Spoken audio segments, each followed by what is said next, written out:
శ్రీమతి నమః. ఈ రోజు ఏకాదశి కదమ్మా, మేము చేయలేకపోతున్నాం, ఏం చెయ్యాలి అని అడుగుతున్నారు.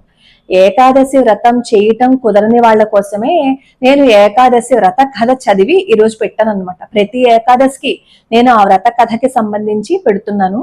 కనీసం ఆ కథనైనా మనం విన్నాము అని అనుకోండి, కాస్త భగవంతుడి దగ్గర ఉన్నట్టు, ఆ ఆలోచనలతో మనం గడుపుతున్నట్లు. అలాగే ఇంట్లోకి రాని సమయాలలో స్తోత్రాలు శ్లోకాలు అవి చదవకూడదు అంటున్నారు కదా. ఏవైనా భగవంతుడికి సంబంధించిన కథలు అవి వినచ్చా, ప్రవచనాలు అవి వినచ్చా అని అడుగుతున్నారు. అవి వినడంలో తప్పేం లేదు. కాకపోతే ఏంటంటే ఈ మంత్రపూరితమైన శ్లోకాలు స్తోత్రాలు మాత్రం మనం ఉచ్చరించకూడదు అంటారు.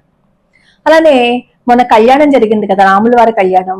ఈ రాముల వారి కళ్యాణం జరిగినప్పుడు మేము కూడా అక్కడ కళ్యాణానికి వెళ్ళాము, అక్షతలు తెచ్చుకున్నాము. ఆ అక్షతలతో పాటు ముత్యాలు కూడా తెచ్చుకున్నాం. ముత్యాలు ఏం చేయాలి అని అడుగుతున్నారు. మీకు ముత్యాలు మంగళసూత్రాల్లో గుచ్చుకునే ఆనవాయితీ ఉంటే మంగళసూత్రాల్లో వేసుకోవచ్చు. కొంతమందికి ఆనవాయితీ ఉండదన్నమాట. అలా ఆనవాయితీ లేని వాళ్ళు వాటిని వేసుకోకుండా మీరు భద్రపరచుకోండి. ఆనవాయితీ ఉంటే మంగళసూత్రాల్లో వేసుకోవచ్చు. మరి ఈ అక్షతల్ని ఏం చేయాలి? ఈ అక్షతల్ని మనం తెచ్చుకున్న తర్వాత ఏం చేస్తాం అంటే ఇంట్లో అందరికీ వేసేస్తాం కదా, కొన్ని దాచిపెట్టుకోండి.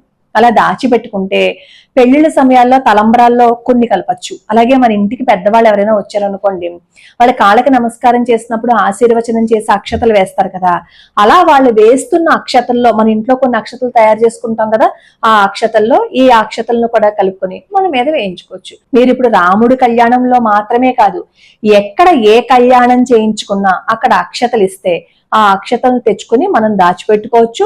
లేదు అంటే చిన్న పొట్లంలో వేసి మనం పూజా మందిరంలో కూడా పెట్టుకోవచ్చు. ఎవరికైనా కావలసినప్పుడు ఇవ్వచ్చు, లేదు అంటే మనం కావలసినప్పుడు ఉపయోగించుకోవచ్చు.